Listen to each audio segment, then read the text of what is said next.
Yes, dutangiye episode ya 9 ndetse buribuka twasize ahangaha umusore wacu Ryu ibyamucanze rwose ari kuba yakibaza ati se noneho ni iki kigiye kuba icyakurikira ahangaha, ati ni iki kigiye kuba icyakurikira abantu be. Ndiko kuma bamuhamagara atangira kuba yabwira wa mukobwa wacu iwe ati ingiye kuba nagenda, ati ndaza kuba inagaruka mu nyuma. Niko kuba yasigaye we na wa mukobwa w'inshuti yaho ngaho. Iwe nawe niko gutangira kuba yabwira Miya amubaza ati se Miya, ati wowe urebye umugabo wanjye buriya, ati ntabwo uba ubona ko hari ikintu aba ari kuba yagerageza kuba yampisha. Miya nawe ati ibyo byose bigenzemo gake, ati bigendemo gakeya rwose, ati ibyo ntabwo ari ibintu byo kuba wakibaza muri ako kanya, ati icyo turi kuba twareba aka kanya, ati ni ukuba wagerageza kuba wamererwa neza cyangwa se wamera neza cyangwa wakira, ati naho ibindi byose uri kuba wakibwira rwose, ati ni amakosa cyane, ati si ubundi wigeze utekereza ko ibyo ngibyo bizabasha kuba byakubaho muri ubu buzima urimo. Umukobwa niko kuba yambwira ati erega njye icyo nifuzaga, ati ni ukuba nashyingirana n'umusore w'inzozi zanjye, ati kandi nkabasha kuba inabana n'uwansezeranyije, ati naho ubundi bindi bari kuba banzanamo rwose simbishaka, ati nta nubwo mbikunda. Miya niko kuba yambwira ati ariko wakifashe neza kutwite, ati utazabasha kuba wakangiriza umwana wawe rwose. Idisa agakobwa kacu naho kangaka ariko kayuwa ahangaha ibyari byagacanze, ariko nk'inshuti Miya yakomeje kuba yakaba hafi ndetse akomeza kuba yakaganiriza. Barakwereka ahangaha umukobwa wacu iwe yakomeje aganira na wa mushuti we Miya, ndetse ari kuba yamubwira ati ariko ngenda atekereza umugabo wanjye wahashize, ati atarabasha kuba yagenda cyangwa se yagira gute, ati ahubwo ahangaha hari umukufi yabashije kuba yansigira, ati ndakwinginze nguyu, ati uzawuhereho uri kuba wamfasha ikuba washaka umugabo wanjye. Kandi garakora ikosa ryo kuba yafata wa mukufi yarangiza akawubasha kuba yawuhereza umukobwa mutoya Miya. Miya nawe ahangaha niko kuba yambwira ati nshuti yanjye, ati uze kuba wanyihanganira rwose, ati umukufi ndawujyanye, ati ndaza kuba nagufasha byimazeyo.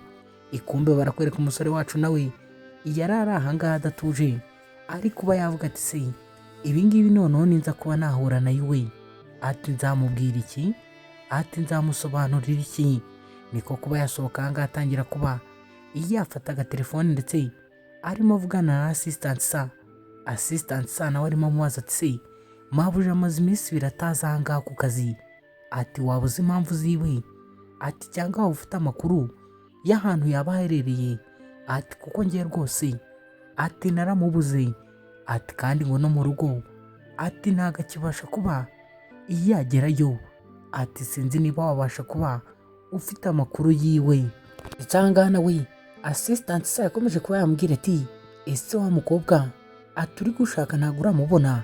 Ndetse umusore nawe ahangaha niko kuba yambwira ati sawa kuko naherutse indi kuba naguha akazi, ati byaje kuba byarangira gute, ati cyangwa byaje kuba ibyaherera hehe, bagenzi banjye banange.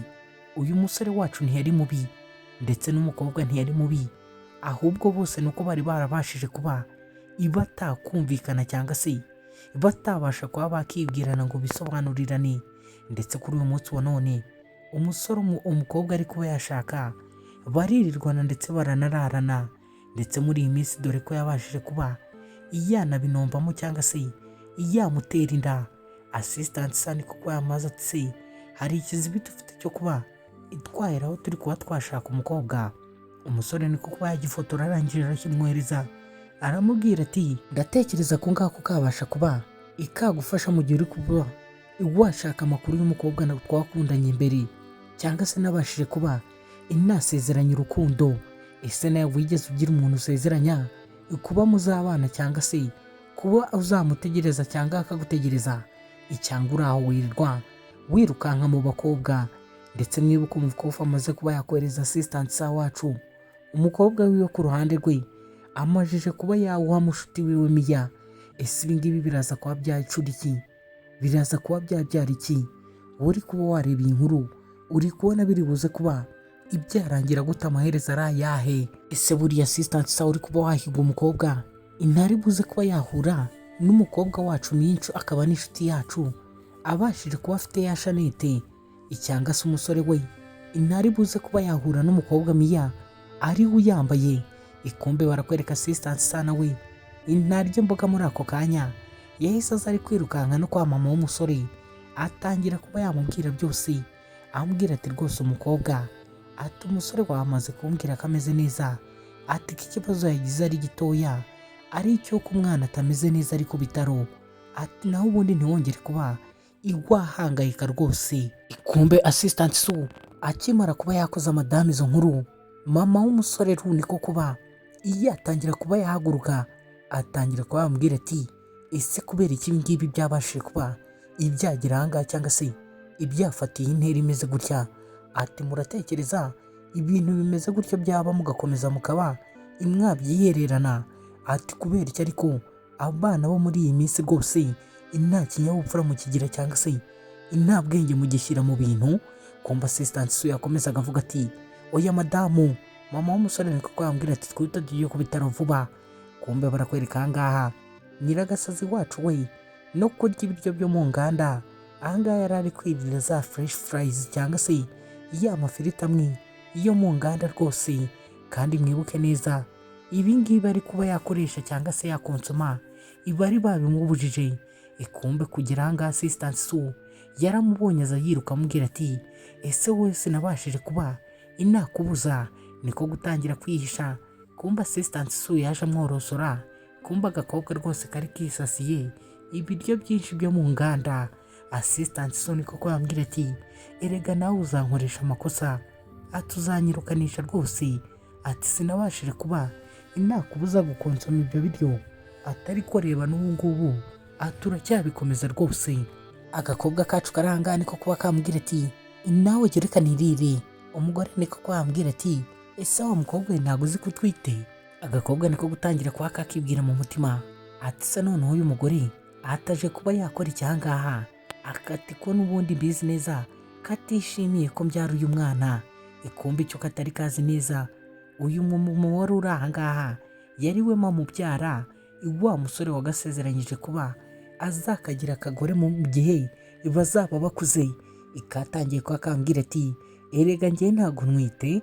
Umumama niko kwambwira ati erega turabizi twese kutwite ati ahubwo ugomba kuba wakiyitaho rwose. Disi mama waru nawe yari yamaze kuba yamenya aka gakobwa karanga rwose kari ku muhungu wiwe yabashije kuba yakunda mu bwana bwabo.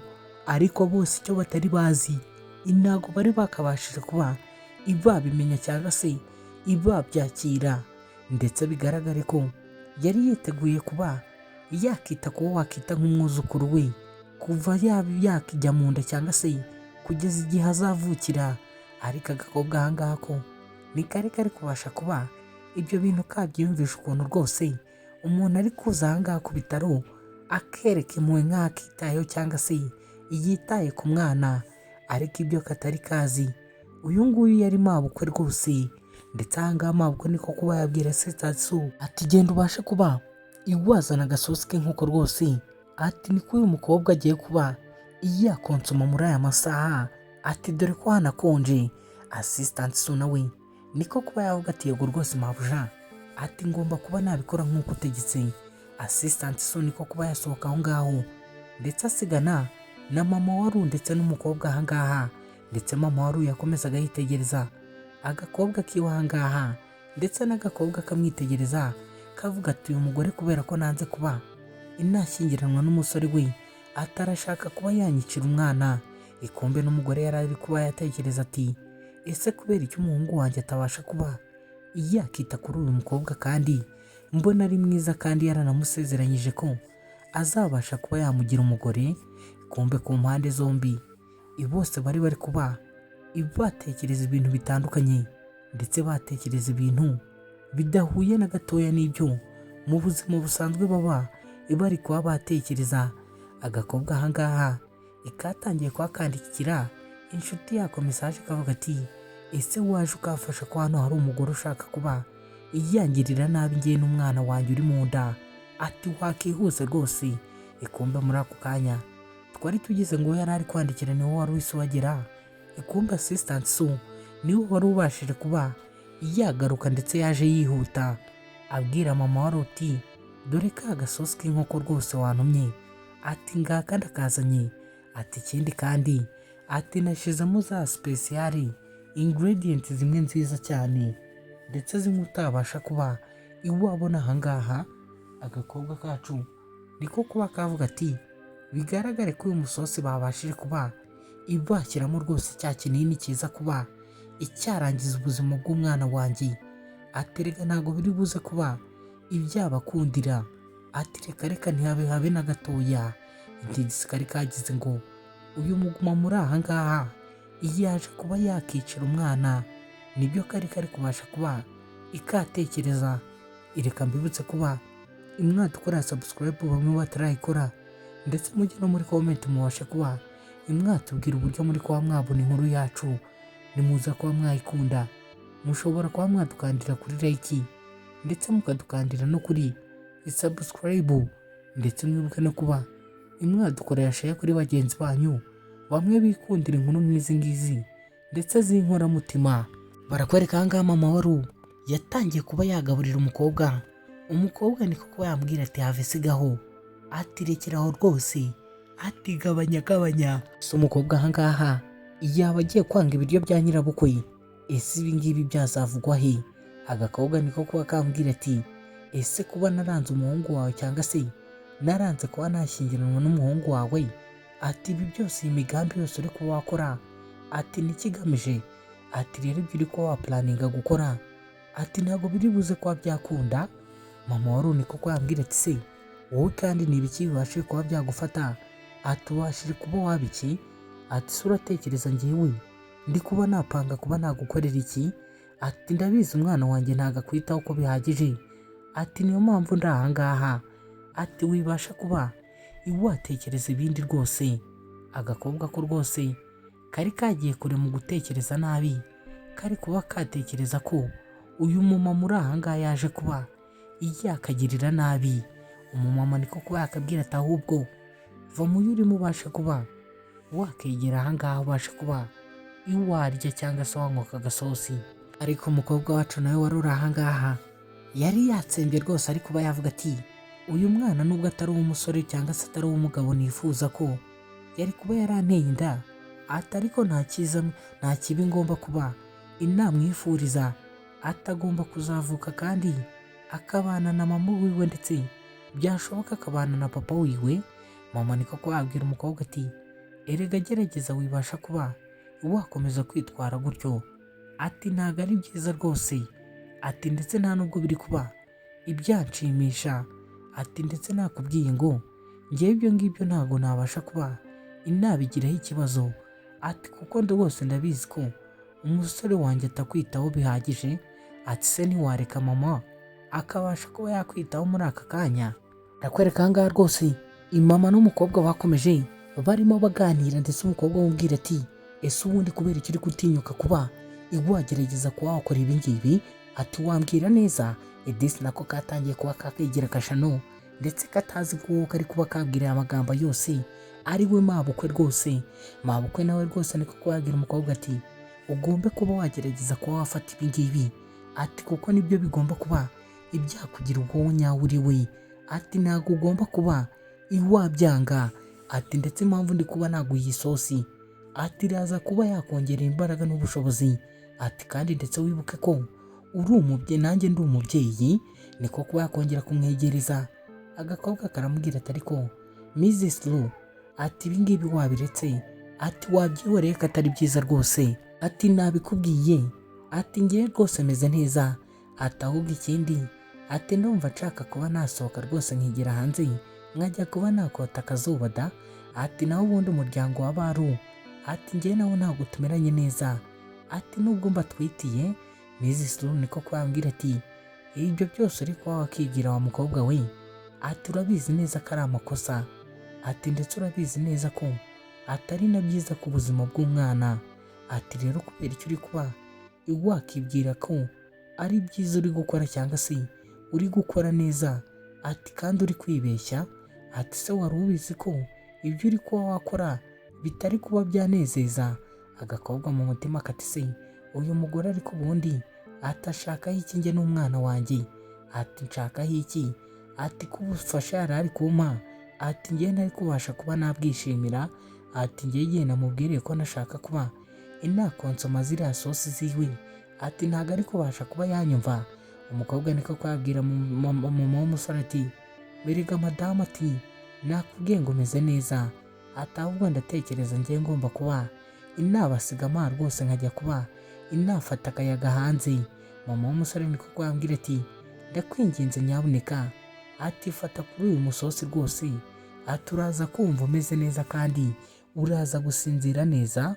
Umukobwa wamubwira noneho ngo araza gusinzira neza, akavuga ati karabaye noneho umwana wanjye baramurangije, ati neza neza baramwishe, ati ubundi kubera iki uyu munsi wabaye kuwa kangahe, ati kubera iki ari njye wabashije kuba ibasanga ahangaha nyine, ati barashaka kuba ibafatirana, ati ntabwo biri buze kuba byakunda rwose. Icyo katari kazi ahangaha, aba bombi ari we mama w'umusore ndetse na assistant su bari barimo kugashaka, ndetse bari barimo kuba ibagerageza kuba ibagafata neza ngo bakereka ko kagomba kuba ikakisanzura ko ari umuryango bose umwe. Ndetse mwibuke neza mama wacu wari uri ahangaha yamajije kuba yamenya ukuri rwose, ndetse yakomezaga yitegereza uyu mukobwa, niko gutangira kuba yakabwira ati erega uri umukobwa mwiza, ati kandi urasa neza, ati ndatekereza ari nayo mpamvu umusore wanjye yabashije kuba yagutera inda, ndetse ndabizi neza ko umunsi umwe nubasha kuba wabimenya uzamukunda nawe, ndetse uzita no kuri uwo mwana ufite, uzatekereza n'impamvu nari nkwitayeho. Idisi umumama muri ahangaha nawe nta mutima mubi yari afite, yatangiye kuba yakaganiriza rwose, ibiganiro bitangira kuba byagakora ku mutima. Ariko n'ubundi ibyo mama yari kwivugisha byose cyangwa se yari kuba yavuga byose cyangwa se yagerageza kuba yakora, ntabwo umukobwa byari kuba ibyagira icyo bimuhinduraho. Ndetse niko kuba yabwira assistant su hano, aramubwira ati uyu mukobwa rero ati aho bigeze ndi kubona yananiye, ati mfasha ahangaha nkwereke, ati nkwereke uko zambarwa. Assistant su niko kwamufata amubwira ati tuza madamu rwose uraza kuba iwamera neza, ati fata intungamubiri. Mama nawe niko kuba yaza amwigereza agiye kuba yamwisha. Wa musore wacu nawe niko kuba yakinjira avuga ati ninde uri kuba wagerageza kuba yahangayikisha sheri wanjye cyangwa se yagerageza kwica umwana wanjye. Ikumbe kwinjira ahangaha yasanze ari mama wiwe avuga ati mama, ati mama, ati se ni wowe uri ahangaha. Disi nuko umusore yabashije kuba yakinjira, ese araza kuba yabuze umukobwa kuba yanywa ibyo ari kunywa, ndetse barongeye babisubiza inyuma nabo. Ndetse umusore ahangaha yinjira avuga ati mama, ati kubera icyo uri ahangaha, ati se ni wowe, ati ibyo ni ibiki uri kubasha kuba mwagerageza kuba mwahereza uyu mukobwa. Asanga mama yatangiye kuba yamubaza ati uri kubasobanura iki ngiki njyewe, ati naje kuba nareba umukazana wanjye nyine n'umwana wanjye ngo ubashe kuba nabitaho, ati se ubundi wowe kutari kubasha kuba iwababa hafi, ati ntabwo ari business zawe. Kumva agakobwa katangiye kuba kavuga ati mama, ati ndi kurota, ati cyangwa habaye iki, ati se uyu nguyu, ati yaba ari mama wawe.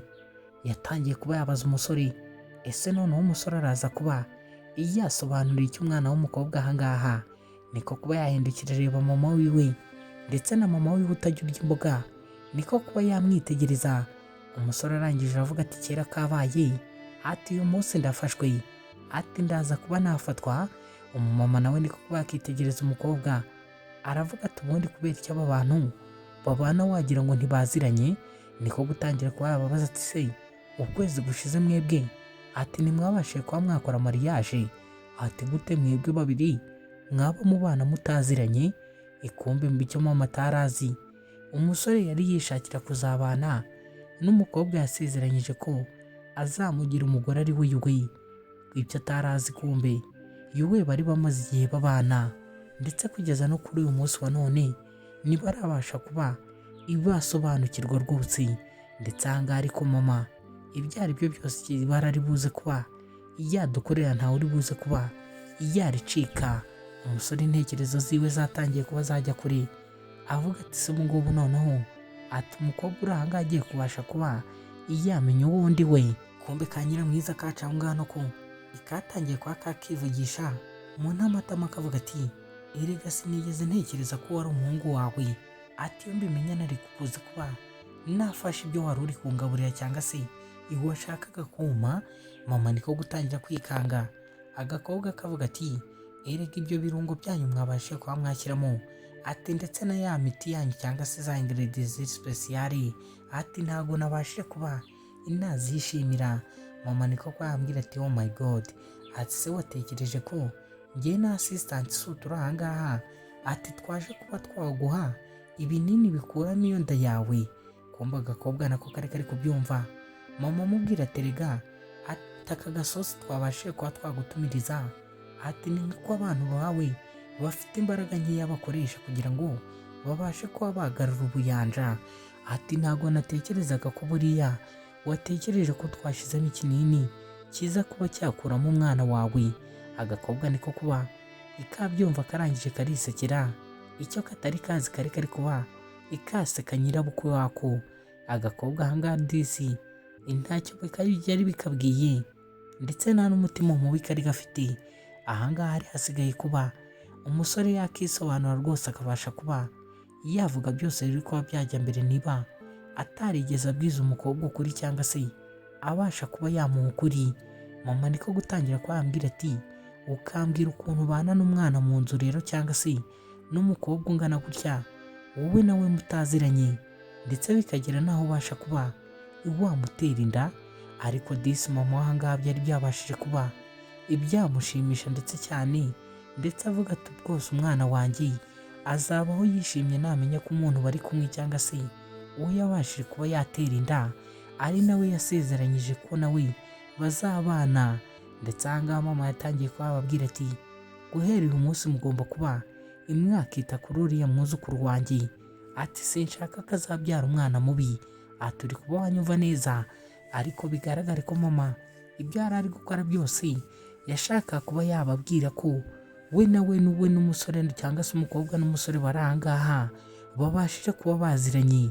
Umusore niko gutangira kubabaza mama we ati ariko mama, ati ubundi wamenye gute ko uyu mukobwa ari aha ngaha ku bitaro? Kumbi cyaba icyari cyabimubwiye cya assistance icyatangiye kuba cyagiramo ubwoba. Mama amubwira ati erega mwana wanjye, ati ni njye wakubyaye, ati icyo ngicyo nicyo ugomba kuba wamenya ndetse ukabasha kuba wagishyira mu bwonko. Umusore niko kuba yahita abwira mama we ati mama, bigaragare ko iruhande rwanjye hari umugambanyi cyangwa se ku ruhande rwanjye hari umuntu uri kuba yagerageza kuba yangambanira, ati kandi ndaza kuba nakoresha uko nshoboye imbe namumenya. Ese iby'uyu musore n'uyu mukobwa biraza kuba byarangira gute? Biraza kuba byaherera he? Ese mama araza kuba yamuvamo abe yamubwira byose ko yamaze kuba yamenya uyu mukobwa ko ari we yahoze ashaka igihe cyose? Ese wowe uri kuba wareba iyi nkuru uri gutekereza biri buze kuba byagenda gute? Biri buze kuba byarangira gute? Dukoreye subscribe tuzacikwa na episode izakurikira iyi ngiyi, ndetse akaba ari episode ya 10 izakurikira. Ndetse ujye no muri comment tubwire ukuri kubasha kuba wabona iyi nkuru yacu nibasha kuba yagushimisha, uze kuba wadukandira kuri like, ndetse uze kuba wadukorera share no ku bantu bawe bakunda inkuru nk'izi ngizi ndetse z'inkoramutima. Ndetse dusize ahangaha nyiragasazi wacu ari kuba yaseka mama w'umusore, ndetse ahangaha umusore wacu mama yari asabye umwanya mama ngo abe yaganira n'umukobwa bonyine, ndetse umusore wacu nawe ari we assistant agiye kuba yasohoka. Umusore niko kwambwira ati ariko wowe, ati baburetse hari ibyo dufite kuba twaganira. Ese agiye kuba yamubwira iki? Ese agiye kuba yamubaza iki? Assistant nawe niko kuba yahindukira ahangaha rwose afite ubwoba, asa n'uri kuba yakikeka. Ari byo bimwe bakubwira ngo buriya uzakomeza wibe, ariko iminsi 40 nibasha kuba yagera uzabasha kuba wafatwa. Ahangaha assistant wabonye ko yamaze kuba yafatwa niko gutangira kuba yakivugisha ati ariko sinzi ko biri buze kuba byarangira amahoro rwose. Assistant wacu we ibyaba bigiye kuba byamurangiriraho azira kuba yatanga amakuru, ndetse ari kuba yayaha mama w'umusore. Imana ize kuba yamufasha ndetse ize kuba yamuba hafi imurinde.